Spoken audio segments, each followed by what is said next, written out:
So the honor is mine to introduce today our keynote speaker. I have known Robert for a couple of years now.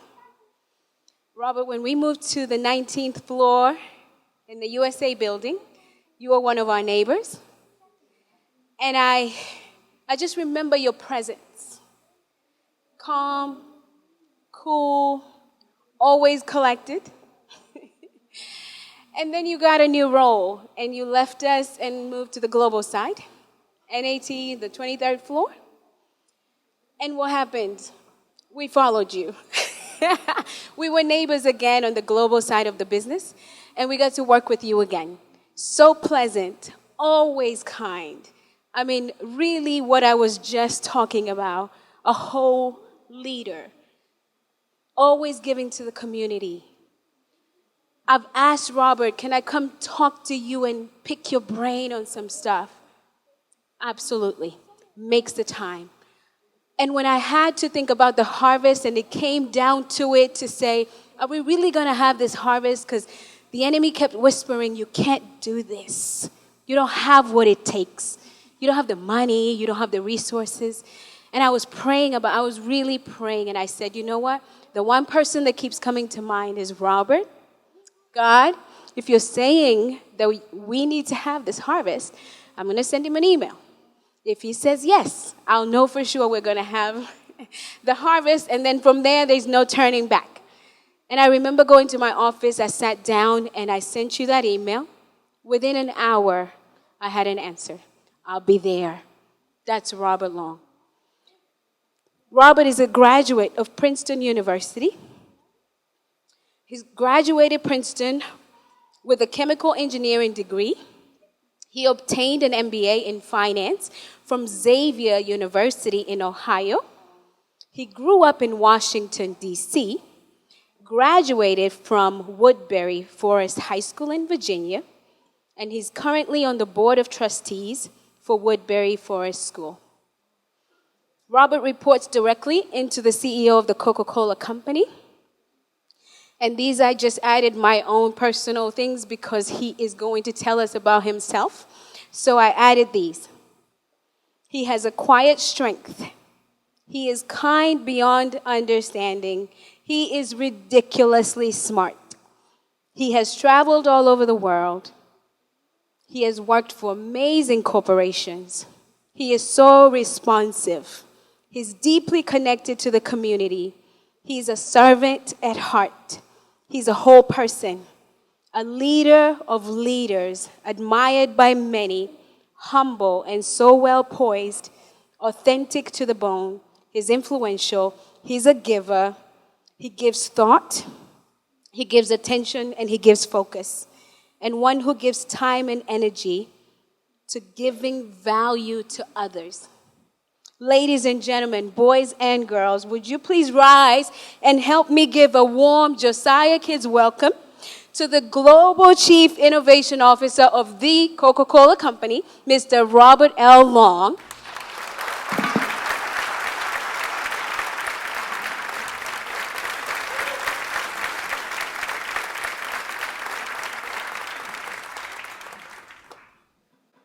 So good afternoon, everyone. And as Marlene said, I don't deserve all those accolades, but I'm here. And what I want to do is give you a sense of miracles can come true, and that what you see today isn't what you necessarily will be tomorrow. And that's basically the message I'm going to provide. And you will think that Marlene and I coordinated our remarks because I'm going to sort of be a witness to some of the things she highlighted. But my story starts, I think I'll start on the scientific end and end in the faith side, but I think I have good genetic material. You know, people keep asking me questions about how hard did you study, how much do you work out, and sometimes I'm embarrassed to say I didn't study that hard and I don't work out that hard. But I appear like I may have done those things. And it's really not just the genetic material from a scientific standpoint, but the immersion I had from my upbringing, which was in a single-parent household. We had 7 kids, 5 sisters, me and my brother. I was next to the youngest. And I have to say I was bathed in love from the sisters, and I was learning how to fight with my brother. He's older than me. He gave me a lot of confidence because I learned how to fight bigger people. But we're great friends, and just coming up with that kind of household was a key part of what got me to where I am today. But the piece that I will have to say is probably most pivotal is my mother, who has maybe a 6th grade education, 5th or 6th grade education, is one of the smartest people I know. She's the person I respect the most. And she is grounded in a belief and a faith in what God can do. She had a similar experience as Marlene, where she was 12 years old when her mother passed away. And then her father was murdered, and a couple years later, so she was orphaned when she was 14. And she had to make her way through life on her own. And she did a fantastic job by most measures because of her 7 kids, 5 graduated from universities. My sister is the head of the Nurses Association for school nurses. My brother works for Wells Fargo. Lots of things that shouldn't be actually happened. So I'm not special. I'm just one of several products of my mother's infusion of faith, obedience, and values. And that's what I really want to speak to. And I'll start with the obedience part. My mother was pivotal in my upbringing in the sense that she would never want us to sit around the house being lazy. If it was a cold day, she would make us go outside. And what I learned from those forcing us into different things is that we usually got more out of the activity than we thought we would. But if she hadn't pushed us into it, we wouldn't have had that experience. As I went through school, we went to inner city schools, public schools in Washington, D.C., which were purportedly not very good. So my mother was looking for a way to get us out of those schools, and she happened to work for very wealthy people as a housekeeper. So she had this vision that my brother and I and my sisters could have a better education than what the public schools would provide. So somehow she uncovered a way to get us into this private school in Virginia, a boarding school for boys called Woodbury Forest. So in that school it's a place for the rich and famous. My brother went to that school 2 years before me, and he was among the first African Americans to go to that school. And I came 2 years later, but as I was going there, I was begging not to go, but my mother was insisting that I do. So I got in the car with a brother-in-law, and he drove me down there, and I was basically compliant to what my mother's wishes were, because I think if I had really protested, I could have resisted and not gotten in the car or run away or something like that, but I decided to do what she suggested. Long story short, I spent 4 years there. I was the only African American in the class of 80 boys. I basically felt like I was in a foreign country.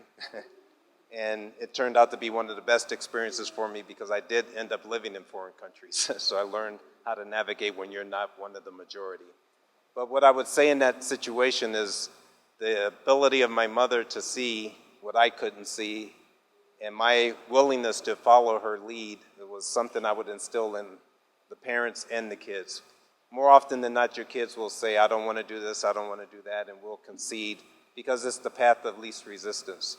But many times it's pushing people into spaces that they don't necessarily want to go into that yields the biggest dividend.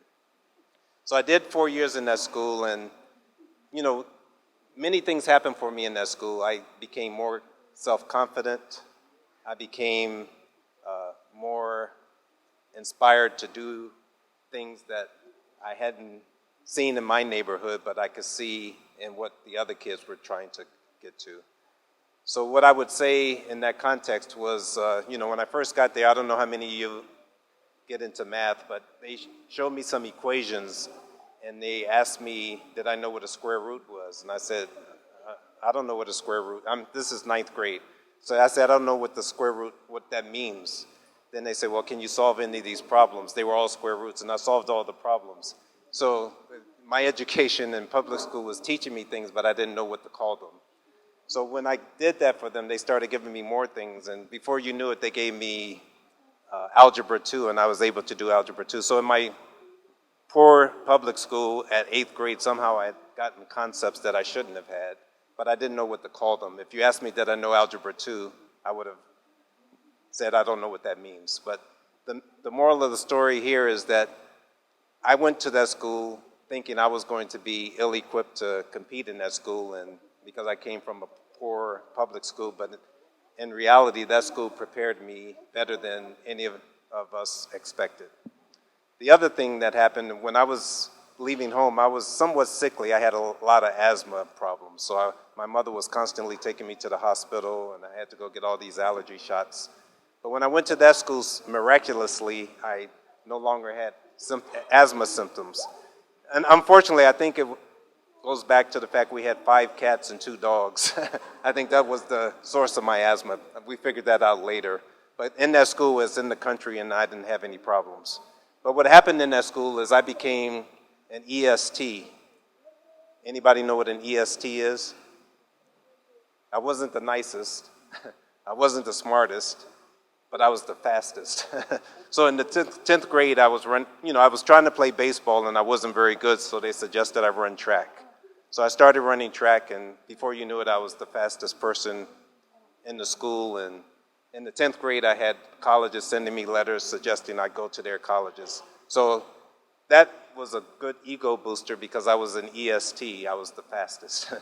But along those lines, then I started getting more confidence in academics and other aspects of the school. But the moral of the story is we have to find what people are good at and give them a chance to excel. If I had continued to try to play baseball, I probably would have been a mediocre baseball player, even though that's what I wanted to do. I eventually stopped playing basketball, which I love to do, so I could run track, not just 1 season, but 2 seasons. Long story short, because I focused on track, I got a college scholarship for track. I didn't take it because I went to Princeton because they don't give sports scholarships, but they gave me the scholarship partly because they wanted me to run track. And what I'm trying to suggest to you is it's not what you like to do that you should always pursue, it's sometimes what you're good at. I learned to like track, but after I went to Princeton, I stopped running track because the way it worked, I ran for 1 season and I realized I didn't have to run. So I stopped. Because actually the academics were challenging enough. I needed the time to do 2 things, study and make money. So track had to go to the side.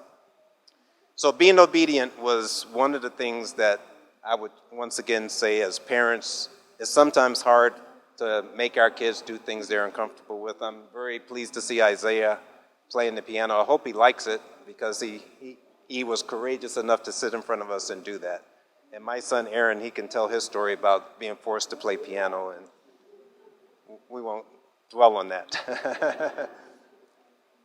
So the next thing I want to talk about is blessings. I mean, there are times in our lives when we know there's something bigger than us that's getting us into a position to succeed.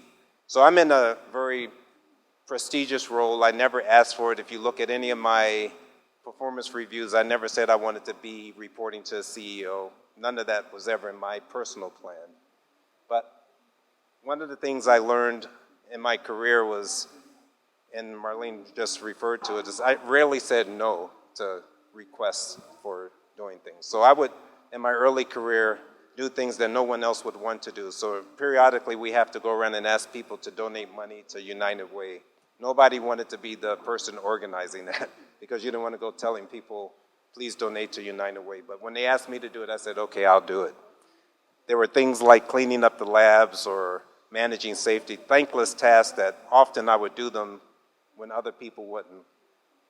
In the end, those turned out to be blessings because I said yes, I got more visibility, I was able to set an agenda and get results that people could see and feel good about.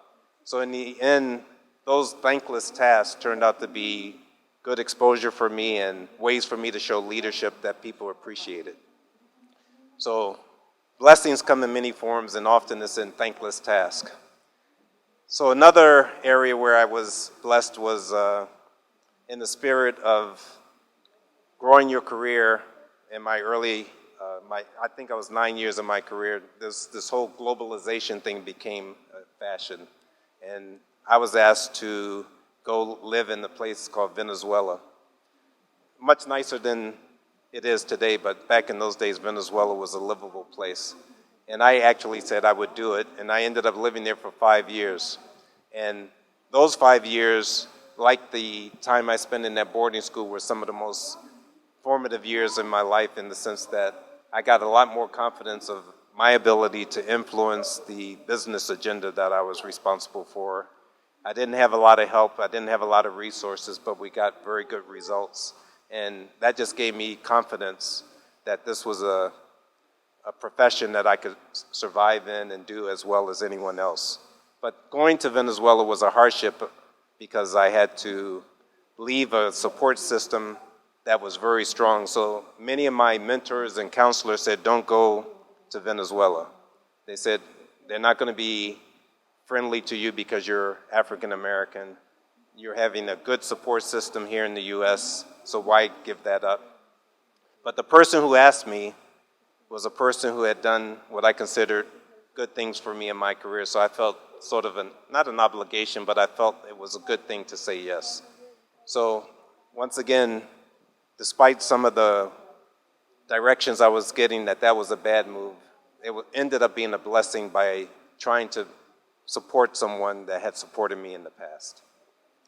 Then the last blessing I will allude to is related to Coca-Cola. So I came to Coca-Cola after working for a company called Procter & Gamble, where I was doing just fine, but the person I was going to be hired by is a person I used to play on a flag football team with. So he was the quarterback and I was the receiver. And anybody who knows football, one of the strongest relationships is with the person you throw the ball to, or the person who's throwing the ball to you, because many times you don't catch the ball. And the ultimate test is, will he throw it to you again?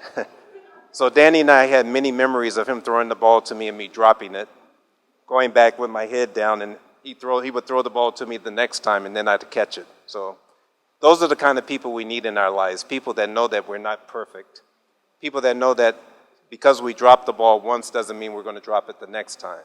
So when I learned that Danny Strickland was the person who would be my boss at Coca-Cola, that kind of relationship really was the only thing that motivated me to join Coca-Cola. I have to confess I like Coca-Cola, I drink Coca-Cola, but the reason I came to Coca-Cola was Danny Strickland, the quarterback who would throw the ball to the person who dropped it every now and then. And coming to Coca-Cola because of Danny Strickland turned out to be a mistake. And to top things off, right at that time, someone asked me, would you go to Japan for Coca-Cola? And here again, I was at a crossroads of why would I go to Japan for Coca-Cola when I'm not sure I want to continue working for Coca-Cola, because Danny Strickland is no longer at Coca-Cola. But I ended up taking the job in Japan, and long story short, that prepared me to be more successful at Coca-Cola than I would have been had I stayed in the US. And it turned out to be obviously good for my ultimate career, because there's no higher position I would be able to get outside of Coca-Cola than the one I have today. So making lemonade out of lemons or dealing with adversity, all of these things for me are in the world of blessings, and recognizing that because the circumstances that you're in may not be ideal at the moment, if you have faith that the next change can bring better results, then you can go in and hopefully come out with a much better outcome than we would have ever expected. So the last thing I want to talk about is determination. And I would put with determination the courage that Marlene spoke to, is the willingness to really stick to something, the willingness to suffer the consequences if it doesn't turn out right. And determination is something we really need to work with our youth to make sure, in this world of attention deficit disorder where we have so many distractions, how do they know what their ultimate purpose is? How do they understand what their ultimate life mission is? Because every step we take is hitting somewhere, but it's not always where we think we want to get to. And the only North Star that I've been able to see for myself is having strong values, having the rigor to keep at things, accepting failure as an opportunity to get better, and the determination not to give up when things aren't going your way. And this is easy to say and it's hard to do. So having gone to a school where I was one of 13 African Americans out of 400 students, there was a certain amount of determination and pride that kept us all trying to thrive in that environment. Going to Princeton and having to work and do a hard curriculum and try to keep up with everyone, that was not an easy thing to do, especially when I had roommates who were taking a much easier curriculum and having a lot of fun, a lot of distractions there. But I had to make sure I got my work done, otherwise I wouldn't be here. So having the determination to do that was important. And ultimately in my career, I would say the determination to not accept other people's narratives of who you are. So all of us, if you work in a corporation, get performance reviews. And I remember in my early career, it was all about Robert's too quiet, he won't say anything. And then someone finally told me that people were saying that, but they weren't telling me. So when I finally heard that, 18 months later, people were like, maybe you need to talk less. I overcorrected. I was no longer quiet. But sometimes people need to hear things that they often don't get an opportunity to hear. And if it wasn't for the person that was telling me what the narrative was that others had of me, I wouldn't be able to address it. The other piece of determination is when people see you in a certain way because you haven't done something that they think is required for a job. So I went to Japan, and the people at Coca-Cola thought I was a packaging engineer, and Danny Strickland asked me to manage packaging when I came to Coca-Cola, but I got into Coca-Cola and everyone thought, oh, he's a strong packaging engineer. But the point of the story is when I went to Japan, the leader there said, well, you're just a packaging person. Well, what he didn't realize is that before Coca-Cola, I had done many things that were relevant to his business, and when he learned that, he said, oh, I didn't know that. So he gave me the chance, and I was able to excel in that environment. But how do you change the narrative that people have about you is all back to this whole determination. I have to confess that I can be somewhat competitive. But I'm competitive not because I want someone else to lose, it's because I want to get better. So how do we instill in our youth how they can continually get better every day? I'm still trying to get better at my job every day. And that's a toolkit that regardless of what you're doing, if you're constantly trying to get better and accepting that you can make mistakes along the way, I think we can all reach the pinnacles in whatever profession or whatever aspiration we have. So those are my remarks for today. And as I said, Marlene and I didn't coordinate, but I hope you can see in my remarks a lot of the principles that she laid out in her JOY are relevant to my experience. So thank you very much.